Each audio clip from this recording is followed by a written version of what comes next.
Someone is crazy about you. They think about you constantly. They can't let you go. But there's a problem. This relationship is forbidden, and that changes everything. Today, I'm revealing 3 psychological truths you must understand before you make a choice you can't take back. Part 1. The psychology of forbidden desire. Let's start with something that might surprise you. That intense feeling you have, that magnetic pull that won't let go. Science has a name for it. It's called the Romeo and Juliet effect, and it's messing with your head right now. Here's how it works. When something is forbidden, your brain sees it as a threat. Not a threat to your safety, a threat to your freedom. And humans hate that. We hate being told we can't have something. So what does your brain do? It makes you want it more, much more. And there's something else happening too.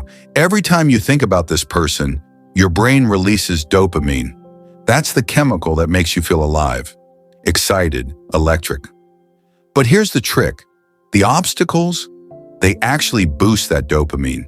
The sneaking around, the stolen moments, the risk. It all feeds the intensity. But let me tell you something critical.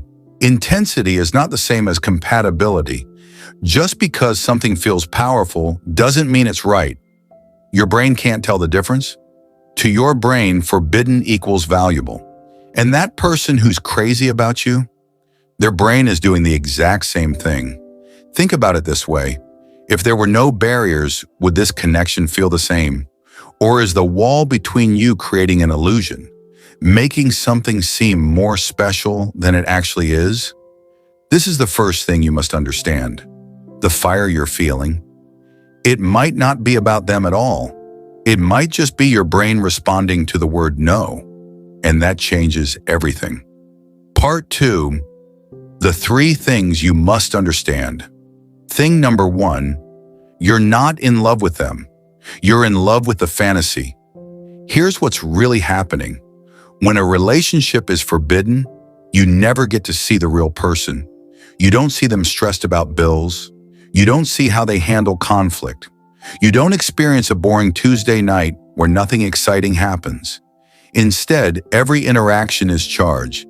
Every moment feels stolen. Every text message carries weight, and your mind fills in the blanks.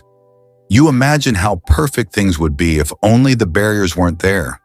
You create this ideal version of them in your head. And the person who's crazy about you, they're doing the exact same thing with you. This is what psychologists call idealization. You're building a relationship that doesn't actually exist. You're falling in love with potential, with possibility, with what could be, not with what is. Real love requires seeing someone fully, the good parts, the annoying parts, the mundane parts. You need to see how they treat a waiter, how they react when they're tired, how they handle disappointment. And in a forbidden relationship, you never get that chance.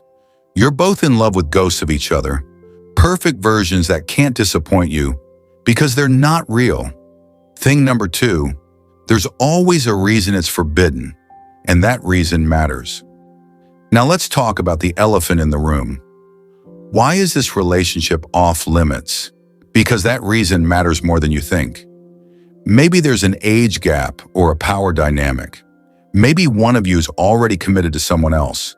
Maybe it's crossing professional boundaries. Maybe your families or cultures would never accept it. Maybe you're just in completely different life stages. I know these boundaries feel frustrating. I know they feel unfair, like the universe is keeping you from something beautiful. But here's the truth. These boundaries didn't appear out of nowhere. They exist because someone, somewhere, learned a painful lesson. They're there to protect people from harm. And I need you to ask yourself something honest. If this relationship weren't forbidden, would it actually be healthy? Or is the barrier conveniently hiding red flags you don't want to see? Is the obstacle the only thing making this person seem perfect? Sometimes we fall for people precisely because we can't have them, because we never have to face the reality of what being with them would actually look like. The forbidden nature protects the fantasy, And that should tell you something. Thing number 3, the choice you make now defines who you become. This is the most important part. What you do with the situation will shape who you are in ways you can't fully see yet. You're standing at a crossroads right now. One path is pursuing this forbidden connection, chasing the intensity, taking the risk. The other path is honoring the boundary, walking away even though it hurts. Both paths are painful, but only one builds the kind of person you want to be. Think about your values, the principles you claim to live by. Integrity, respect, honesty. What happens to those values if you cross this line? What happens to your self-respect when you violate your own moral code for a feeling? And think about the long term, not just tomorrow or next week. Think about who you'll be a year from now, 5 years from now. Will you be proud of this choice, or will you look back with regret? Not regret about the relationship, regret about who you became in pursuit of it. Here's what I've learned from years of watching people navigate these situations. The ones who choose to honor the boundary, even when it breaks their heart, always look back with pride. They don't regret the relationship they didn't pursue. They respect themselves for having the strength to walk away. They trust themselves more. And that self-trust becomes the foundation for everything else in their life. The ones who cross the line, they carry it differently. Even if things work out, there's often a quiet guilt, a wondering about who got hurt, a question about what it cost them internally. Your character is built in these moments, not in the easy choices, in the hard ones. When doing the right thing costs you something you desperately want, that's when you find out who you really are. So what do you actually do with all of this? Because understanding the psychology is one thing, living through it is another. Create real distance. First, you need space. And I know this is the last thing you want to hear, but you can't think clearly when you're still in the fog. You need actual distance. Not let's just be friends distance. Real separation where you're not constantly reminded of what you can't have. That means no texting just to check in. No liking their social media posts. No finding excuses to be in the same room. I know it sounds harsh, but every contact resets the clock. Every interaction feeds the fantasy and makes it harder to move forward. You're trying to break a pattern your brain has learned, and your brain is going to fight you on this. It's going to tell you that one conversation won't hurt, that you can handle it, but you can't. Not yet. Distance isn't punishment, it's protection. Let yourself grieve. Here's something people don't talk about enough. What you're feeling right now is grief. You're mourning a relationship that never got to exist, a future that won't happen, and that loss is real even if the relationship wasn't. So let yourself feel it. Don't pretend you're fine when you're not. Don't rush the process. Cry if you need to. Write about it. Talk to someone you trust who won't judge you. Sit with the sadness instead of running from it. Grief doesn't follow a timeline. Some days will be harder than others. You'll think you're over it, and then something small will remind you, and it'll hurt all over again.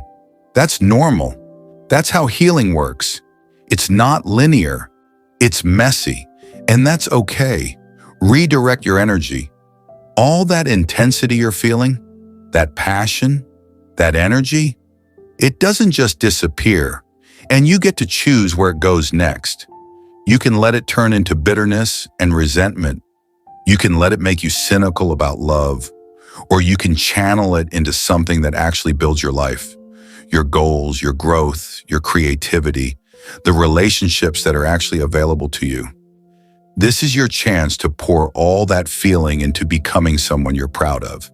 Hit the gym. Start that project you've been putting off. Invest in friendships. Learn something new. Build something meaningful. Let this pain be the fuel that transforms you instead of the thing that breaks you. Learn the lesson. Every difficult experience is trying to teach you something. So ask yourself, what is this situation showing me about what I really want? What I value, where my boundaries need to be stronger? Maybe it's showing you that you're attracted to unavailability, that you need to examine why you keep falling for people you can't actually have. Maybe it's revealing that you need to work on your self-worth, that you deserve more than stolen moments and hidden feelings. Maybe it's teaching you about your capacity for restraint, your ability to choose integrity over impulse, your strength to walk away from something that feels good but isn't right. Don't waste this pain. Let it refine you. Let it make you wiser. Let it show you something about yourself that you needed to see. The truth is, walking away from the wrong thing is always walking toward the right thing. You just can't see it yet, but one day you will. And you'll be grateful you had the courage to choose yourself. You have a choice to make, and that choice defines who you become. Not just today, but for years to come. Choose the person you want to be, not just the feeling you want to chase. If this resonated, share it with someone who's struggling with this right now. Subscribe for more honest conversations about love and life. And remember, walking away from what's wrong is always walking toward what's right.